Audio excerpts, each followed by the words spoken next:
बिस्मिल्लाहिर्रहमानिर्रहीम। अस्सलाम वालेकुम। क्यूस्ट न्यूज़ के साथ मैं हुसैना हुसैन। चलते हैं खबरों की जानिब। जिला कर्क तहसील तख्त नुसरती से मौलाना खान मलूक की रिपोर्ट के मुताबिक कमेटी चक मंजई के चेयरमैन हाजी शाहीन अल्लाह की सरबराही में थाना शाह सलीम में जरगा मुनक्किद हुआ, जिसमें सुलह के लिए मुकर्रर किए गए मिशरान ने शिरकत की। फ्रीकैन के दलाइल सुनने और पुरअमन माहौल में नशीर से इख्तिताम पजीर हुआ। थाना SHO नसीर खान भी इस मौके पर मौजूद थे। हाजी शाहीन अल्लाह ने जरगा के इख्तिताम पर मीडिया से गुफ्तगू करते हुए नसीर खान का शुक्रिया अदा किया और कहा है कि जब से नसीर खान ने थाना शाह सलीम में चार्ज संभाला है, जुराइम पेशा नासिर के खिलाफ घेरा तंग कर रखा है। पुलिस का गश्त बढ़ाया गया है। अवाम रोडों पर बिला खौफ व खतर सफर करी है। हवाई फायरिंग पर मुकम्मल पाबंदी है। इलाके में अमन व अमान कायम किया हुआ है। अवाम इनकी कारकर्दगी पर मुतमईन है।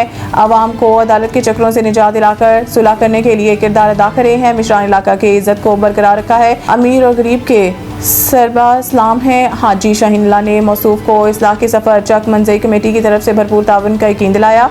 जुराइम पेशा नासिर के खिलाफ मजीद कार्रवाई तेज करने का मुतालबा किया। सईद इंटरनेशनल हस्पताल, मियारी इलाज, जदीद सहूलियात और बेहतरीन निगहदाश्त सब एक ही जगह। Saeed international hospital, modern, affordable, compassionate health care in the heart of G11 Islamabad. 0331 111 0675